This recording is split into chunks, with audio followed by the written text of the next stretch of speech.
às vezes nós tiramos conclusões, porventura apressadas, com os indicadores que temos. Por exemplo, vou citar apenas duas questões, que é, o que é que dizem as sondagens? Até que ponto é que as sondagens nos dão indicações, conforme elas vão evoluindo, do que realmente se está a passar? E aquilo que nós percebemos de anteriores eleições, particularmente de eleições presidenciais, é que é difícil estabelecer comparações. Porque nós sobretudo não temos nada... de primeiros mandatos. Quer primeiros, quer segundos mandatos. Também. Porque também há coisas interessantes nos segundos mandatos, porque há Sim. sempre coisas um bocadinho interessantes nos segundos mandatos. É difícil estabelecer um paralelo claro. Porquê? Porque nós temos uma volatilidade muito maior agora e, porventura, um número de indecisos também maior e, sobretudo, uma coisa que surge mais evidente numa das sondagens desta semana, que é um número de respondentes, digamos assim, que dão indicação que ainda podem mudar o sentido do seu voto. E isso é um elemento que pode ser crucial conforme isto se vá definindo, até porque há elementos que hoje em dia, para mim, não estão fechados. Por exemplo, para mim não está fechado de maneira nenhuma. Nesta altura, pode ser que me engane, mas não está fechado que quer Catarina Martins, quer... António Filipe? Não, António Filipe não. Jorge Pinto? Jorge Pinto ainda custa entrar na rotina. Vão até ao fim, porque a pressão para ficar muito evidente que vai haver, tornar-se muito evidente que pode haver uma segunda volta só com candidatos à direita, a pressão sobre estes candidatos, até do seu eleitorado, vai se tornar muito grande. E habitualmente estes candidatos, noutras eleições, os candidatos de partidos pequenos, digamos assim, e particularmente do PCP, o PCP tem aqui uma lógica diferente, mas estes candidatos costumam ter até bons resultados em presidenciais, porque são eleições decididas, eleições pré-definidas, e portanto não há o voto útil. Votamos, acabou-se, já se sabe quem é que passa a segunda volta, porque foi assim, exceto na eleição de 86, não é? Portanto, a famosa eleição de Mário Soares Freitas na segunda volta, sabia sempre quem é que ia ganhar e, portanto, quem é que estava que se resolvia na primeira volta, não havia grandes dúvidas e, portanto, havia uma certa liberdade para votar à vontade nessas alturas, em qualquer candidato. E nós tivemos, por exemplo, Carlos Carvalhas, com um excelente resultado no PCP, tivemos, até em tempos em que nem sequer havia ainda Bloco de Esquerda, quando foi um candidato da UDP, ainda a UDP antes de haver Bloco de Esquerda, que teve muito bom resultado. Francisco Louçã também chegou a ter bons números, Francisco Lopes, que já ninguém se recorda quem era, um candidato do PCP, também com bons números, próximo para Jerónimo de Sousa, e eu acho que esta vez vai ser diferente. Vai ser diferente porque eu creio que há muita gente ainda a pensar não em qual é o seu candidato do coração. Porventura estamos numas eleições em que há poucos candidatos do coração. Ninguém está completamente... Há de se votar mais com a razão. e por isso é mais a razão e porventura um voto tático. Eu acho que desse ponto de vista, as sondagens, podemos chegar ao fim elas estarem enganadas, porque houve eleições, houve pelo menos uma eleição em que isso aconteceu, talvez duas, e em direções imprevistas. Uma foi a eleição de 2016 com Maria de Belém. Maria de Belém estava presente. Houve voto útil no fim. Uma transferência, nenhuma sondagem apanhou o que lhe aconteceu. Ela teve metade dos votos das últimas sondagens. Metade. Portanto, estava nos 8, ficou nos 4. E é uma daquelas situações em que a aparente fidelidade ao partido não funcionou.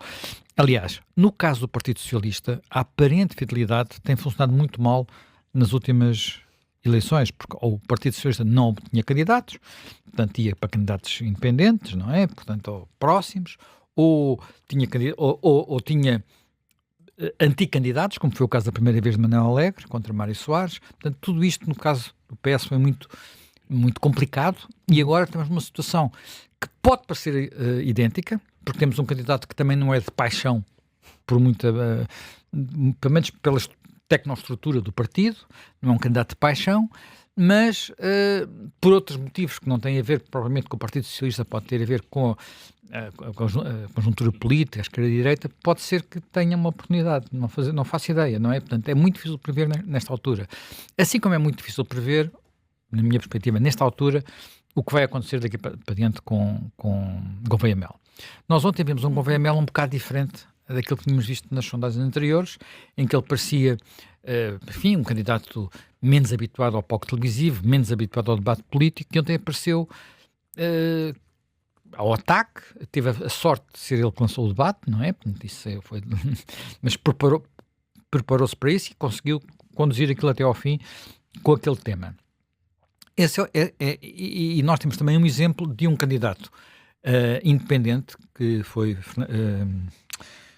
qual era o nome dele? Fernando Nobre. Fernando Nobre, eu ia dizer Fernando Lopes, é Fernando Nobre. Sim. Fernando Nobre, que também surpreendeu no resultado final. Ficou bastante acima daquilo que era a expectativa relativamente e também não tinha apoio de partidos, uma sessão parecida com, até do tipo de candidatura, de vir de fora dos meios tradicionais, ter um discurso também ético e, quer dizer, pelo menos tentar apontar para aí, e depois acabou por ter mais 3 ou 4 pontos do que diziam as sondagens. Portanto, é preciso ter... Nós vamos navegar muito à vista. Parece que há tendências evidentes. A tendência evidente é o Almirante, que estava como presidente quase pré-eleito, tem vindo por aí abaixo. Portanto, até que ponto é que isso é definitivo? É difícil. Eu não creio. Até que ponto é que o debate de ontem muda ou não muda isto? Eu tenho muito cuidado com isso. Portanto, porque estes debates tiveram das audiências mais baixas da história dos debates em eleições deste género. O que também tem a ver com o modelo de 28 debates, porque a não ser os profissionais, ninguém aguenta. E mesmo os profissionais, já encontrei muita gente que não aguentou. Portanto, disse assim, pá, calma lá, que isto não dá para todos, não é? Portanto, e tiveram audiências, em alguns casos, como eu disse, bastante baixas. Não sei como é que foi o de ontem, mas a seguir há um outro efeito, que é o que se diz sobre os debates, que nós sabemos cuja medição também às vezes não é óbvia. Porque nós temos o que se diz sobre os debates, nota-se em dois domínios, que é o que dizem os comentadores e os bocados que selecionam para passar depois nos noticiários, que podem às vezes até ter efeitos contrários. E o exemplo mais típico disso é o que se passa com Ventura, não é? Ventura, nas últimas legislativas, perdeu os debates todos e depois teve o resultado que teve. Portanto, às vezes aqui uma... Porquê? Porque aquilo que depois circula, não apenas nos noticiários, mas com a sua multiplicação nas redes sociais, a sua difusão, aí é diferente. Não coincide obrigatoriamente. E nós não apanhamos isso ainda muito bem. Portanto, há aqui algumas questões. E daí vou a outro tema, que é o que é que vai dominar a campanha. Porque já vimos várias tentativas de colocar temas a dominar a campanha e até agora não creio que nenhum candidato tenha conseguido impor um discurso, não é? Nós temos, vamos lá rapidamente recapitular, temos Marcos Mendes a dizer o que vem perto tem experiência. Mas ontem não lhe correu bem, não é? Ele tem vindo com isso, tem uns cartazes muito centrados nisso, mas ontem aquilo ficou assim um bocadinho coxo, digamos assim, e não funcionou, mas é um debate, que é um milhão de pessoas a ver, não sei quantas pessoas estão vistas, nós somos 10 milhões de leitores, como é que aquilo se vai ou não reproduzir?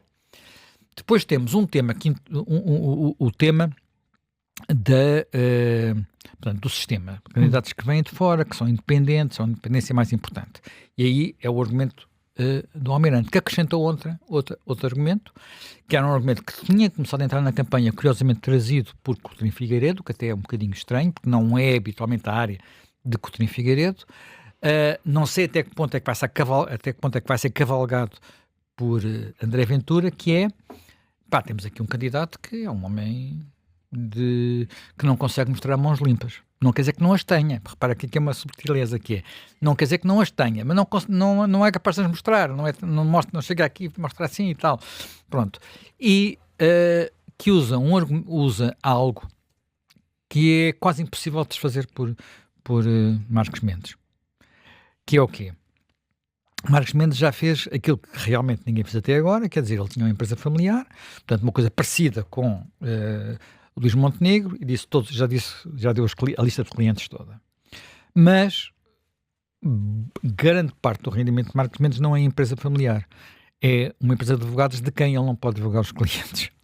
E, portanto, quando se tem noção de quanto é que ele ganhou, fica no ar a dúvida, mas o que é que ele fez?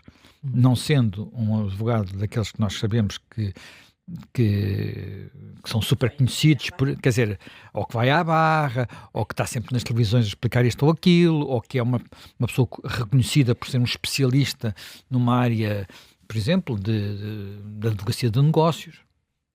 Portanto, fica-se na dúvida, quer dizer, e isto instala no eleitorado, ou potencia no eleitorado, porque provavelmente potencia mais, a dúvida, e não é só entre os setores populares. Nós temos hoje um texto de opinião, aqui publicado no jornal, de alguém que é até bastante qualificado, enfim, apoia outro candidato, a dizer que não se pode ignorar.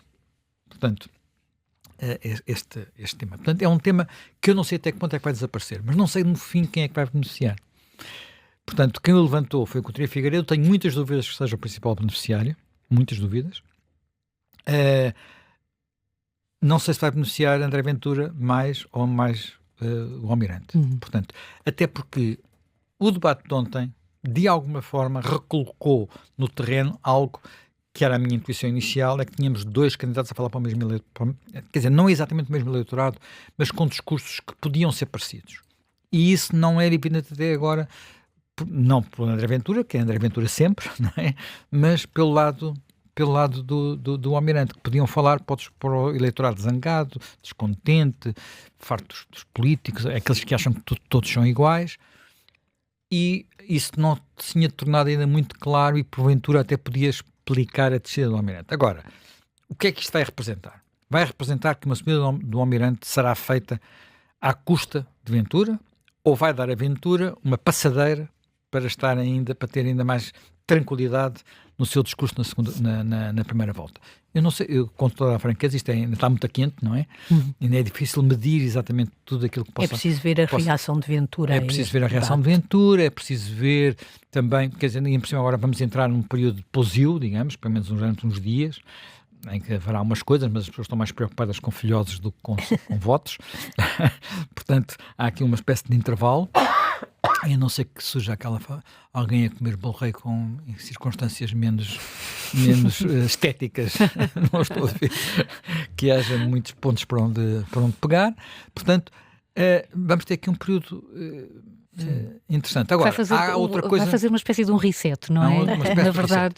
E nesse reset há algo que me parece que está a acontecer e não sei qual vai ser exatamente, como é que vai ser o desenlace final, que é... Havia algo muito estranho no arranque desta campanha, que era as más indicações de António José Seguro. Apesar do Partido Socialista, uma parte do Partido Socialista, uma parte da estrutura, ou uma parte da bancada do Partido Socialista, da antiga liderança, toda essa gente poder não gostar dele, a verdade é que não fazia muito sentido ele estar com números tão abaixo dos números do Partido Socialista. E eu creio que ele encontrou um discurso. E o discurso quer dizer, ele tentou primeiro um caminho, que era o caminho de dizer dos cestos, que eu acho que não tinha grande sucesso, mas o discurso de dizer não vamos deixar uma segunda volta só com candidatos de direita já é um discurso muito mais eficaz. Portanto, sobretudo para falar para aqueles eleitorados que se podem dispersar, mesmo que não sejam em números astronómicos, por aqueles partidos todos, portanto, Jorge Pinto, António Filipe, Catarina Martins, sendo que eu não sei bem o que é que vai acontecer com os outros 6 candidatos que ainda vão estar no boletim de voto. Até porque o boletim de voto é super traiçoeiro, vocês já olharam para ele. É um boletim de voto em que os candidatos, a sério, tocaram cá em baixo. Portanto, é preciso muita gente, e muitos eleitores portugueses, quer dizer, olha, por exemplo, a cabine de voto em que eu costumo votar não tem quase luz nenhuma. Portanto, é muito escura. Não sei quantas cabines de voto são assim. Sei que aquela é um sítio escuro e que não tem muita luz. Eu tenho que sempre pôr os óculos para não me enganar. Para ter a certeza que não me vou enganar. E há muitas pessoas que isso podem ter fotografia, não é? Tem uma fotografia, mas é pequenina, não é? Porque o boletim de voto é grande. São 14 nomes, não é? Tem tratado isso na campanha, não é? Está bem, vão Bota tratar, no terceiro a contar do fim. Mas está bem, mas é o terceiro a contar do fim. Nem sei quem é, não sei quem é. Nem sei, não faço ideia, também não faço ideia. Nem me lembro agora quem é o último. Sei que o primeiro é um nome que nem sei que não faço ideia quem seja. Depois, há nomes que não são nada óbvios, por exemplo, porque estão lendo o nome não se percebe quem é a pessoa. Quem? Portanto, logo, à primeira vista, é preciso olhar para a fotografia. Portanto, é um boletim de voto que nunca tivemos assim em presidenciais, nunca.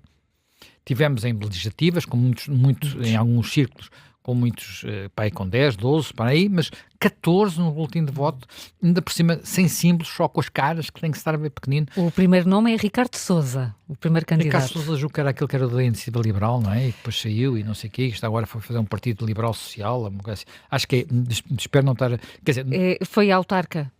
Foi? Não, esse foi um ataque do PSD, que está zangado. Enfim, já estás a ver, portanto, tudo isto... Alguns deles eu só os conheci no fim de semana passado, quando finalmente o Tribunal Constitucional disse quem é que tinha reunido as listas, não é? O Manuel João Vieira, toda a gente sabe quem é, a Joana Amaral, por exemplo, a Joana Amaral Dias. Exatamente. A Joana Amaral Dias, que é uma pessoa que é conhecida pelo nome Joana Amaral Dias e pela uma futura imagem televisiva, não é nada óbvio no boletim. Porque ela tem o Amaral Dias está lá no meio, ela nem sequer é o último apelido. Joana, nem sei se é o primeiro nome, é capaz de ser Maria Joana, agora não me recordo exatamente. Olha, eu tive que andar à procura dela para ver se ela estava, onde é que ela estava no boletim. E a fotografia também não é óbvia. Portanto, tudo isto vai ser muito... quer dizer, porque eles podem desempenhar o papel, também desestabilizador, também fazer com que, por exemplo, passar a segunda volta se faça. É possível que passem a segunda volta...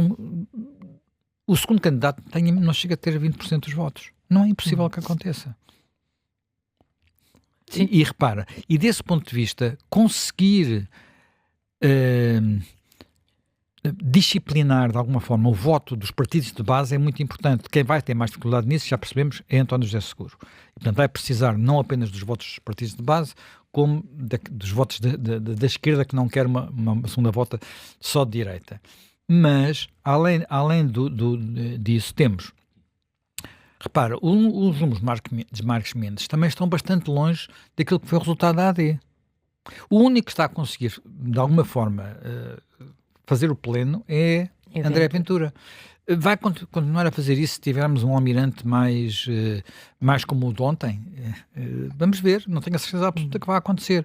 Porque eu tinha a intuição que podia haver ali uma certa disputa de eleitorados entre os dois, e até agora não havia sinais disso. Será que vai haver daqui para diante? Será que essa estratégia de Gouveia Melo, tentaste falar para as pessoas, para os jangados, portanto, e será que isso vai conseguir funcionar? Olha, com toda a franqueza, acho que isto está tudo muito aberto. Este debate pode ser determinante para isso, não é? Este último debate. Pode ser, mas nós fazemos parte daqueles 10% do eleitorado que viu o debate. Os outros não viram. Em todas as últimas presidenciais, também por tamanho parte cedidas, houve níveis de abstenção astronómicos, com 50%, nunca houve muito mais.